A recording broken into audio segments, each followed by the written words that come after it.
The final part of 9.5 that we will cover will be translations of hyperbolas. The unique thing about hyperbolas is, remember, there's subtraction between the quadratic terms. Order matters. We must be careful when we figure out where our center is located. The ordered pair value, or the ordered pair order for centers, remember, is x first and y second.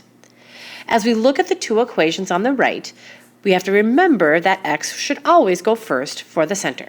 Okay, so graph each hyperbola, state the center and the vertices, and sketch your asymptotes. We have y plus 2 squared over 1 minus x plus 3 squared over 9 equals 1. So the first thing we want to do is determine our translated center. And again, here's where we have to be careful because x is actually second. It's x plus 3. So that means for our center, we're going to go to negative 3. And then because y plus 2 is second, or is like written first, but we write y second, that means the y coordinate for our center is negative 2. So the order for our center will be negative 3, negative 2. Okay? All right, so from there, let's figure out our major axis. Since y is first, we know that our major axis is going to be vertical. So it's going to be on the y-axis. And our major vertices, which are the only things we plot, we're going to say a equals the square root of 1, which is 1. So from the center, we're going to go up 1 and down 1. That means x is going to stay the same.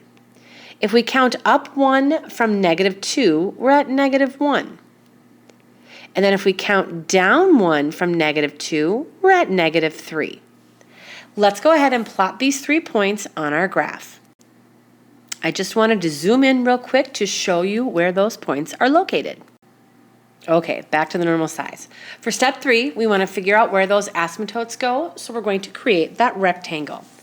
Notice the second number is 9, and that's underneath the x-coordinate. So that means b squared equals 9. b would equal the square root of 9, which is 3. Since it's under the x-coordinate, I'm going to count 3 to the right and create my x. I'll count 3 to the left and do the same thing. And those are both going from the center. All right, let's go ahead and create that rectangle. I'm going to zoom out my screen once again. All right, now that we have the screen just a little bit bigger, let's go ahead and start with those x's. And I'm going to connect up and over to that vertex at the top, and then go over to the left, go through that x on the left-hand side, drop down, go through the vertex at the bottom, and then creating that rectangle shape.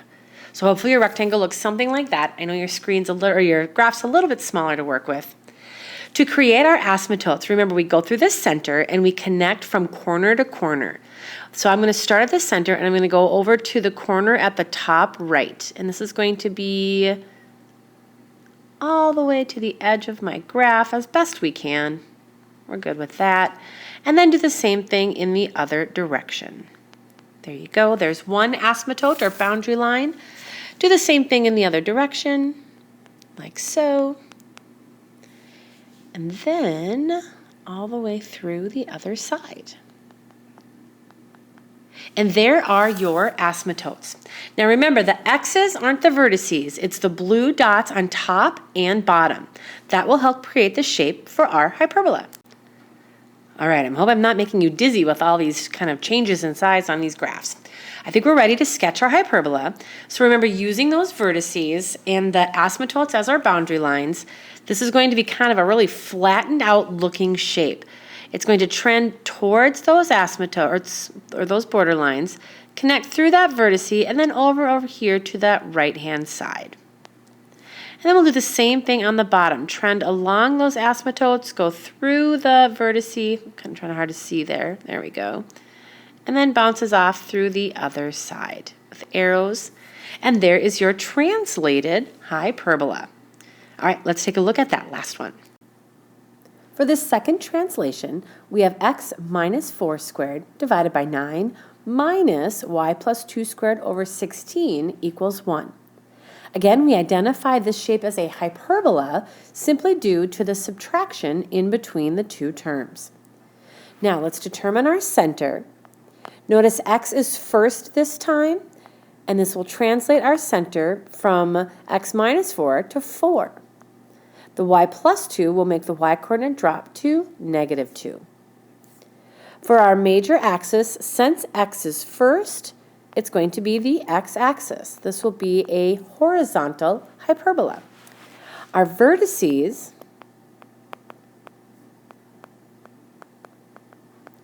come from taking that square root. So the same stuff as before. We know that the square root of 9 is 3.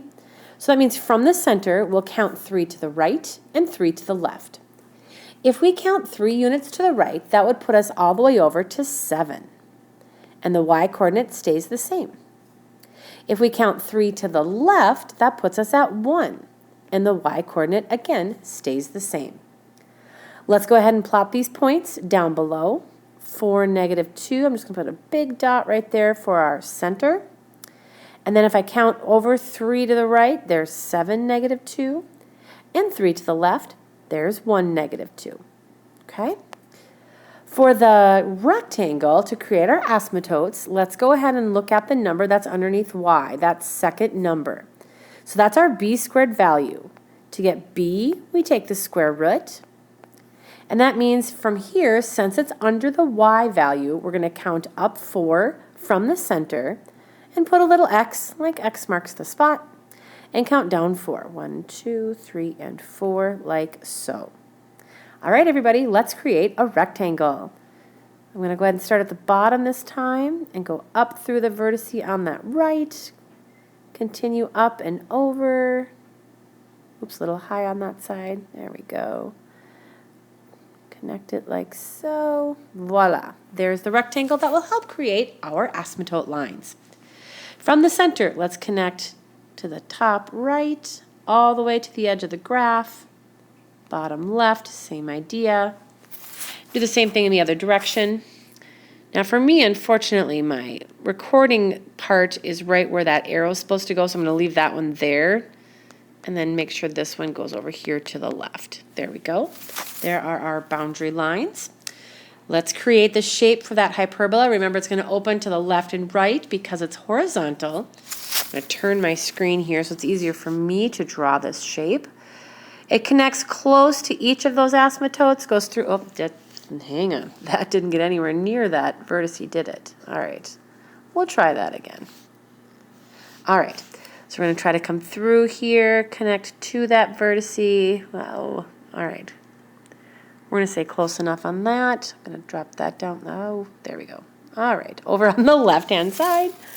Okay, everybody, let's try the other one. Same idea. I'm just going to try to start it from there and go in both directions. There we go. And not get too close to the record button. All right, so there are our translated hyperbolas. If you're in class today, show the sub both of your note pages for day 1 and day 2, making sure that your notes for 9.5 are complete. The sub will then give you the worksheet to finish for your assignment today. If you're at home, we're just going to go on your honor that you have completed both sets of notes for 9.5. We're not going to complete the square. I'm sure that's fine with everybody. And we're going to omit the application for now. Thanks, everybody. Have a great day.